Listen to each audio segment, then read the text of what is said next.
today I am going to show you how to fix the dreaded white line in your patterns. So what I do to save one of these patterns, I've got this pattern here. This is the pattern tile, and to save it I need to turn it into an artboard.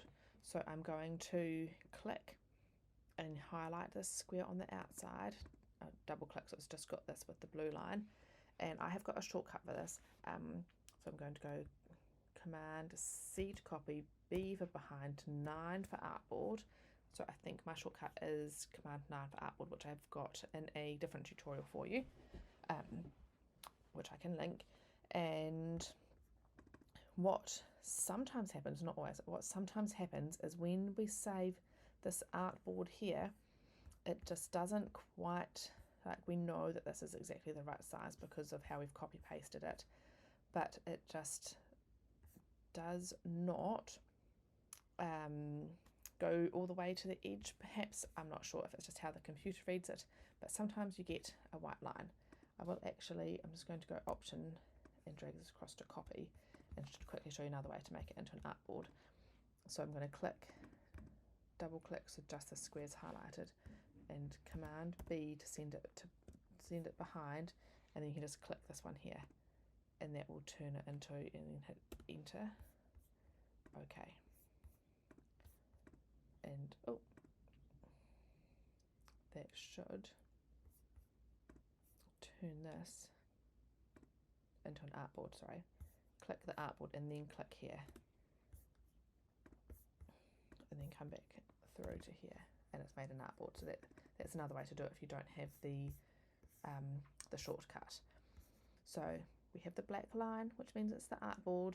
We have the pattern here, and we need to get this background and make it just ever so slightly bigger, 1 pixel bigger.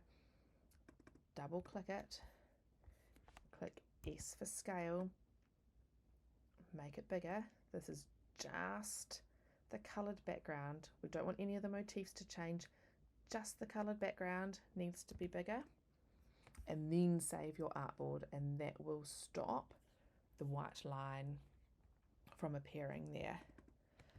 One thing that you need to be careful of is making sure that you have this pattern saved over here, or as a pattern like this before you do this, because once you have made this bigger, it's not impossible, but once you have made it bigger, you can't then select this and drag it in to save as a pattern. I hope that makes sense. So I will run through it again really quickly for you. Let's delete these. Okay, so I'm going to drag, I've got the pattern here, I'm going to drag it out so that we've got this. This is the pattern we're going to use. It's saved here, it's also saved here. If we click this, it shows you that white line around it. Okay, I'm going to double click the background and then click it again so that it's highlighted. I will do it without the shortcut. I'll go onto the artboard tool and click the line there, and then go back out here, and we can see there is an artboard around it. So that when we save, that's what's going to save. Double click the background again, S for scale, and drag it diagonally to make it just slightly bigger, V to go back to the selection tool, double click the background, and here you have the pattern to be saved, not to drag across. You've already got it here.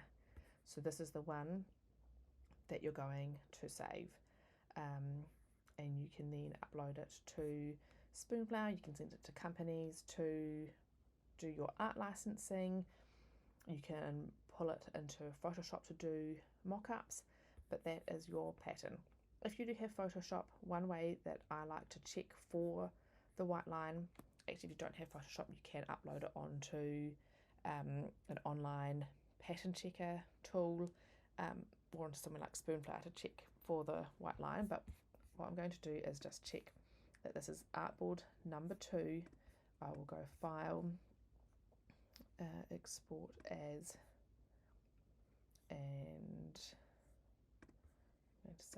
as a JPEG, select artboard number 2, and make sure that I put this somewhere that I can actually find it, and I'll put it into Photoshop. Okay, just a sec.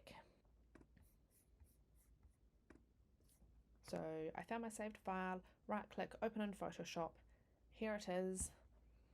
I am going to save it as a pattern, so click in the patterns bit here. I've got a shortcut, but you can just click plus pattern name. I've just got this as a tutorial at the moment, so I'll click OK, and it's saved it down here.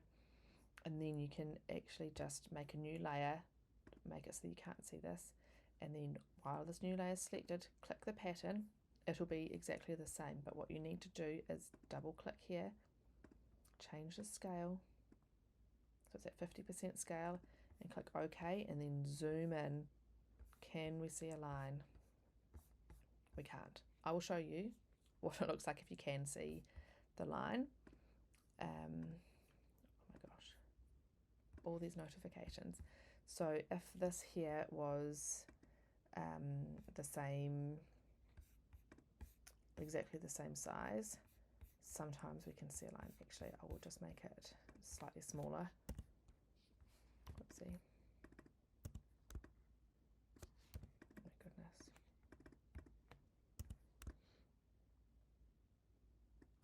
Okay, so this isn't how you do it, because obviously this is smaller, so that we're definitely going to get a line, but this is how you could check for that. So I'm going to save this and pull it into Photoshop. Okay, here it is in Photoshop. You can actually see the white line here because I've done it on purpose, but I will add it as a pattern here, and I'm going to do the same. I'm going to get this layer, click the pattern, double click and make this smaller, make it 50%. Okay, now when I zoom in, we will be able to see that there's a white line. So normally it's just a hairline. Normally it's super, super thin. But when you pull it into Photoshop or somewhere like that, you will be able to see it. And that is why it's really important to make, when you're in Illustrator, to make this background here just slightly bigger, and that will should solve your white line problems. I hope that helps. Please feel free to email me, let me know what you thought of this and if it was helpful for you.